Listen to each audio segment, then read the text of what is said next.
ನೆನಪಿರಲಿ, 1942 ಆಗಸ್ಟ್ 8ರಂದು ಆವತ್ತಿನ ಸ್ವಾತಂತ್ರ್ಯ ಸಂಗ್ರಾಮದ ಅತ್ಯಂತ ನಿರ್ಣಾಯಕ ಸಂದರ್ಭ.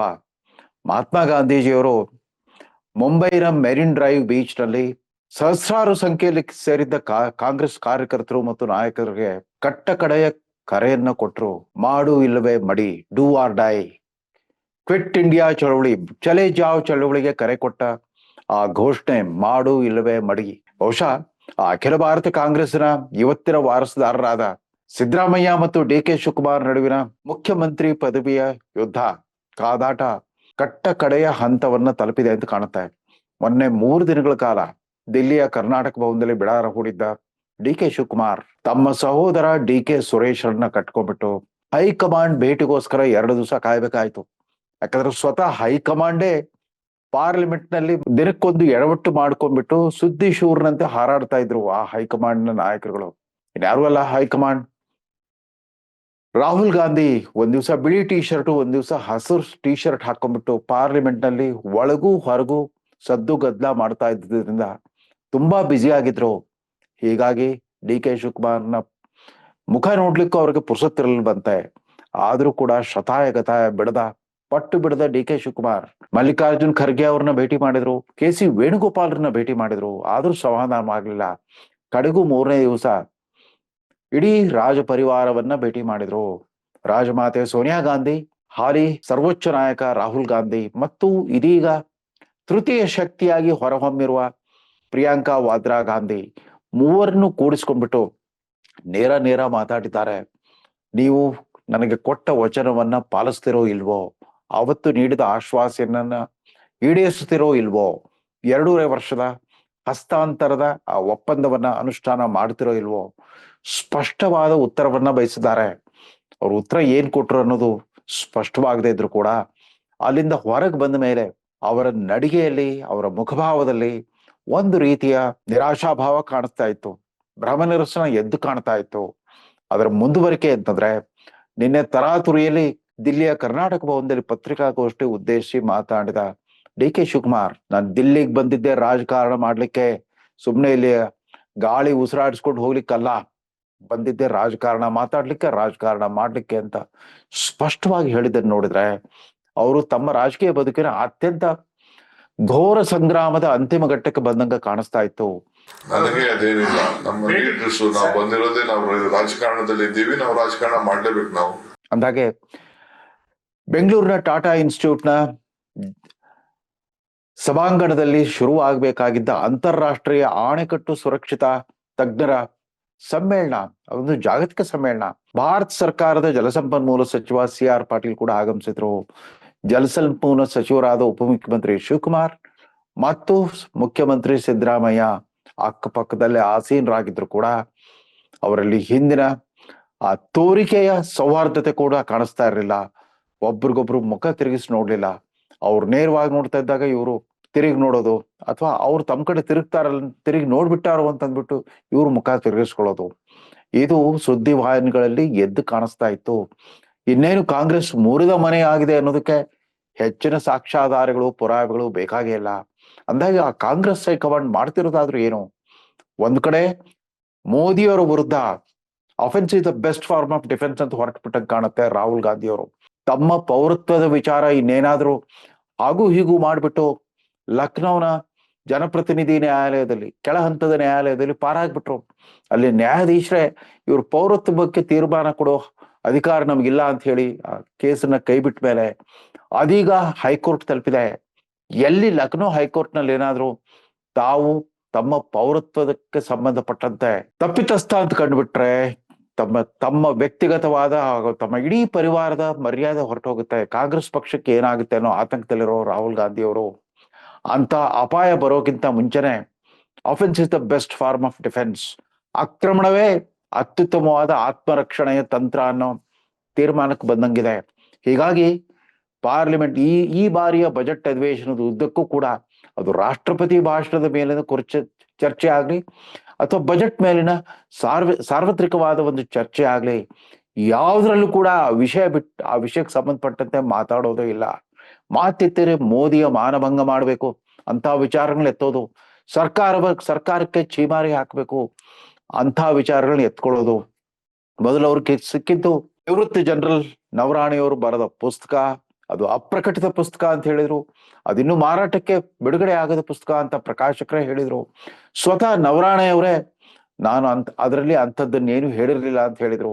ಅದೇನೇ ಆಗ್ಲಿ, ಪಾರ್ಲಿಮೆಂಟ್ನ ಒಳಗೂ ಹೊರಗೂ ಸದ್ದು ಮಾಡ್ತಾನೆ ಇದ್ದ ರಾಹುಲ್ ಗಾಂಧಿಯವರು ತಮ್ಮ ಈ ಆಕ್ರಮಣಕಾರಿ ಹೋರಾಟದ ಆ ಕಾವಿನಲ್ಲಿ ಎಲ್ಲಿ ಕರ್ನಾಟಕದ ಸಮಸ್ಯೆಯನ್ನ ತಲೆಗಟ್ಟಿಸ್ಕೊಳ್ತಾರೆ ಹೇಳಿ. ಆದ್ರೂ ಕೂಡ ನಿನ್ನೆ ಬೆಳಿಗ್ಗೆ ಸಂಸತ್ತಲ್ಲಿ ಒಂದು 15 ನಿಮಿಷ ಗಲಾಟೆ ಮಾಡ್ಬಿಟ್ಟು ಹೊರಗೆ ಬಂದ ಮೇಲೆ ಆಮೇಲೆ ಇವ್ರಿಗೆ ಭೇಟಿಯನ್ನ ಕೊಟ್ಟಿದ್ದಾರೆ, ಅವ್ರಿಗೆ ಅವಕಾಶವನ್ನ ಕಲ್ಪಿಸಿದ್ದಾರೆ. ಡಿ ಕೆ ಶಿವಕುಮಾರ್ ಅವರ ಮುಖಭಾವದಲ್ಲೇನೆ ತೀವ್ರವಾದ ಜಿಗುಪ್ಸೆ, ನಿರಾಸೆ, ಸಿಟ್ಟು, ಕೋಪ, ತಾಪ ಎಲ್ಲವೂ ಎದ್ದು ಕಾಣ್ತಾ ಇತ್ತು. ಇನ್ನು ಮುಂದಿನ ನಡೆ ಏನು, ಡಿ ಕೆ ಶಿವಕುಮಾರ್ ಅವರ ಮುಂದಿನ ನಡೆ ಏನು?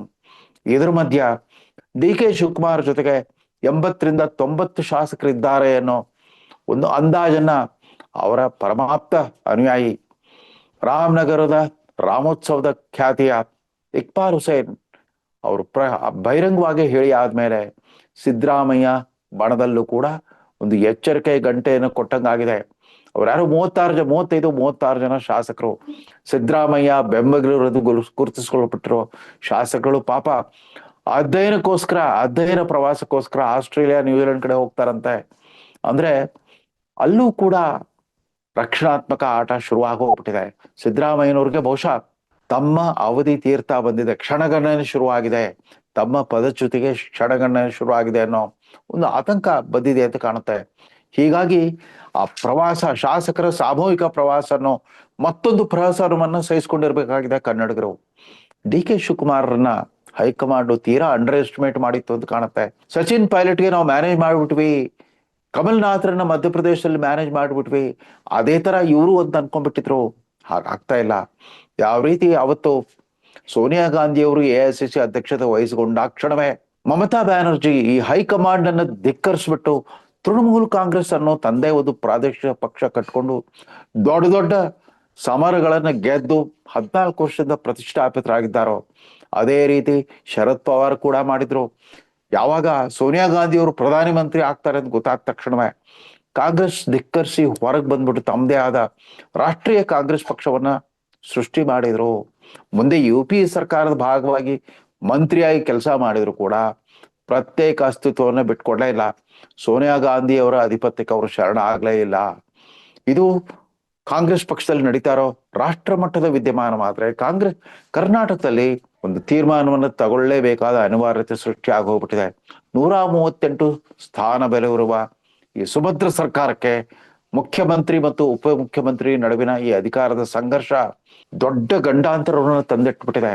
ಇದುವರೆಗೂ ಕೂಡ ಅಡ್ಡಗೋಡೆ ಮೇಲೆ ದೀಪ ಇಟ್ಟಂತೆ ಮಾತಾಡ್ತಾ ಇದ್ದ ಗೃಹ ಸಚಿವ ಡಾಕ್ಟರ್ G. ಪರಮೇಶ್ವರ್ ಇವತ್ತು ಬಹಳ ಸ್ಪಷ್ಟವಾಗಿ ಹೇಳ್ಬಿಟ್ರು, ಏನಫ್ ಈಸ್ ಎನಫ್, ಇದನ್ನು ತಡ್ಕೊಳಿಕ್ ಆಗಲ್ಲ, ಜನ ನಮ್ಮನ್ನು ಗಮನಿಸ್ತಾ ಇದ್ದಾರೆ, ನಮ್ಮಿಂದ ಏನಾದ್ರೂ ಅಭಿವೃದ್ಧಿ ಆಗ್ಲಿ ಅಂತ ಅಂದ್ಬಿಟ್ರೆ ನಾವೇನ್ ಮಾಡ್ಕೊಂಡಿದ್ದೇವೆ. ದಿನಕ್ಕೊಬ್ಬೊಬ್ರು ಮಾತಾಡ್ತಾ ಇದ್ದಾರೆ. ಸ್ವತಃ AICC ಅಧ್ಯಕ್ಷರೇ ಹೇಳ್ಬಿಟ್ರು ಬಾಯಿ ಮುಚ್ಕೊಂಡಿರಿ ಅಂತ ಹೇಳಿದ್ರೆ ಯಾರು ಬಾಯಿ ಮುಚ್ಕೊಂಡಿರ್ತಾ ಇಲ್ಲ. ಶಾಸಕರು, ಮಂತ್ರಿಗಳು ಅವ್ರವ್ರಿಗೆ ತೋಚದಂತೆ ಹೇಳಿಕೆ ಕೊಡೋದನ್ನ ನಾವು ಸಹಿಸ್ಕೊಂಡಿರ್ಲಿಕ್ಕಾಗಲ್ಲ. ಹೈಕಮಾಂಡು ಹಿಂದೆ ಕೂಡ ಇಂಥ ಸನ್ನಿವೇಶಗಳನ್ನ ಎದುರಿಸದೆ ಏನೋ ಒಂದು ತೀರ್ಮಾನ ಕೈಗೊಂಡಿದೆ. ಈಗಲೂ ತೀರ್ಮಾನ ಕೈಗೊಳ್ಳಿ ಅಂತ ನಾನೇ ಒತ್ತಾಯಿಸ್ತೇನೆ ಅನ್ನೋಷ್ಟ್ರ ಮಟ್ಟಿಗೆ ಇದೇ ಮೊದಲ ಬಾರಿಗೆ ಪರಮೇಶ್ವರ್ ತಾರೊಬ್ಬ ಹಿರಿಯ ಜವಾಬ್ದಾರಿಯುತ ನಾಯಕ, ಒಂದ್ ಕಾಲದಲ್ಲಿ ಅವರೇ ಪ್ರದೇಶ್ ಕಾಂಗ್ರೆಸ್ ಅಧ್ಯಕ್ಷರು ಕೂಡ ಆಗಿದ್ರು. ಇದೇ ಮೊದಲ ಬಾರಿಗೆ ಗಟ್ಟಿಯಾಗಿ ಜಬರ್ದಸ್ತಾಗಿ ಮಾತಾಡಿದ್ದಾರೆ. ಅಂತೂ ಡಿ ಕೆ ಶಿವಕುಮಾರ್ಗೆ ತಮ್ಮ ಕನಸನ್ನ ಈಡೇರಿಸ್ಕೊಳ್ಳಕ್ಕೆ ಕಟ್ಟ ಕಡೆಯ ಆಯ್ಕೆ ಯಾವುದು? ಅಕಸ್ಮಾತ್ ಆಗಿ ಹೈಕಮಾಂಡ್ ಮಣಿಯದೆ ಹೋದ್ರೆ, ಸಿದ್ದರಾಮಯ್ಯ ತಮ್ಮ ಪಟ್ಟು ಸಡಲಿಸದೆ ಹೋದ್ರೆ, ಸ್ವಯಂ ಪ್ರೇರಿತವಾಗಿ ಮುಖ್ಯಮಂತ್ರಿ ಪದವಿಯನ್ನು ಬಿಟ್ಕೊಡದೆ ಹೋದ್ರೆ ಅವ್ರಿಗಿರೋ ಆಯ್ಕೆ ಯಾವುದು? ನಿನ್ನೆ ಮೊನ್ನೆ ದಿಲ್ಲಿಗೆ ಆಕಸ್ಮಿಕವಾಗಿ ಭೇಟಿ ಕೊಡೋ ಸಂದರ್ಭ ಬಂದಾಗ ಅಲ್ಲಿನ ವಾತಾವರಣ ಸ್ವಲ್ಪ ಮಟ್ಟಿಗೆ ಕೆಲವು ಸಂಕೇತಗಳು ಏನ್ ಸಿಕ್ಕು ಅಂತಂದ್ರೆ, ಪಾರ್ಲಿಮೆಂಟ್ ಭವನದ ಆಸ್ಪಾಸ್ನಲ್ಲಿ ಡಿ ಕೆ ಶಿವಕುಮಾರ್ ಭಾರತೀಯ ಜನತಾ ಪಕ್ಷದ ಅತ್ಯುನ್ನತ ನಾಯಕರ ಸಂಪರ್ಕದಲ್ಲಿದ್ದಾರೆ ಅನ್ನೋ ಮಾಹಿತಿ. ಯಾವುದೇ ಕ್ಷಣದಲ್ಲಾದ್ರೂ ಕೂಡ ಕರ್ನಾಟಕದಲ್ಲಿ ಮತ್ತೊಮ್ಮೆ ಆಪರೇಷನ್ ಕರ್ಮಲ ನಡೆದು ಹೋಗ್ಬಿಡ್ಬೋದು.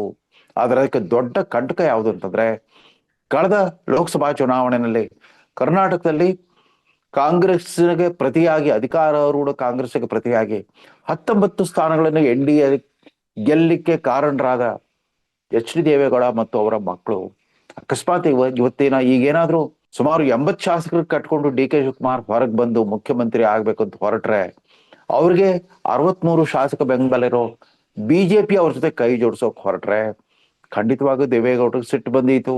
D K H D Kumaraswamy ಅವರು ಕೇಂದ್ರ ಸಚಿವ ಸ್ಥಾನಕ್ಕೆ ರಾಜೀನಾಮೆ ಕೊಟ್ಬಿಟ್ಟು ಹೊರಗೆ ಬಂದು ಬಂಡಾಯ ಘೋಷಣೆ ಮಾಡ್ಬೋದು ಅನ್ನೋ ಆತಂಕ ಬಿಜೆಪಿ ಹೈಕಮಾಂಡ್ ಕೂಡ ಕಾಡ್ತಾ ಇದೆ. ಅಲ್ಲೂ ಕೂಡ ಭಾರತೀಯ ಜನತಾ ಪಕ್ಷದ ಒಂದು ವರ್ಗ ಹೇಳ್ತಾ ಇರೋದು 2018ರಲ್ಲಿ ಇದೇ ಎಚ್ ಡಿ ಕುಮಾರಸ್ವಾಮಿ ಮತ್ತು ಡಿ ಕೆ ಶಿವಕುಮಾರ್ ಪರಸ್ಪರ ಕೈ ಜೋಡಿಸ್ಬಿಟ್ಟು ತಮ್ಮ ಕೋಮುವಾದಿ ಶಕ್ತಿಗಳ ವಿರುದ್ಧ ಅನ್ನೋ ನೆಪದಲ್ಲಿ ಸರ್ಕಾರ ಮಾಡ್ಕೊಂಡಿರ್ಲಿಲ್ವಾ? ಅವಾಗ ಪರಸ್ಪರ ಜೋಡೆತ್ತುಗಳು ಅಂತ ತಮ್ಮನ್ನು ತಾವೇ ಬಣ್ಣಿಸ್ಕೊಂಡಿರ್ಲಿಲ್ವಾ? ಆದ್ರಿಂದ ಆ ಸಾಧ್ಯತೆಯನ್ನು ಕೂಡ ತಳ್ಳಿಕ್ಕಾಗಲ್ಲ. ಸೊ ಡಿ ಕೆ ಶಿವಕುಮಾರ್ ಅವ್ರಿಗಿರೋ ಆಯ್ಕೆ ಎರಡೇ. ಒಂದು, ಹೈಕಮಾಂಡ್ನ ಶತಾಯಗತಾಯ ಮನವೊಲಿಸ್ಬಿಟ್ಟು ತಮ್ಮ ಪರವಾಗಿ ತೀರ್ಮಾನ ತೆಗೆದುಕೊಳ್ಳುವಂತೆ ಒತ್ತಾಯಿಸೋದು. ಅದಾಗದೆ ಹೋದ್ರೆ ಕೇಂದ್ರದಲ್ಲಿ ಇನ್ನೂ ಬಲಿಷ್ಠವಾಗಿರುವ ನರೇಂದ್ರ ಮೋದಿ ನೇತೃತ್ವದ NDA ಜೊತೆಗೆ ಏನಾದ್ರೂ ಒಂದು ವ್ಯವಸ್ಥೆಯನ್ನು ಮಾಡ್ಕೊಳ್ಳೋದು.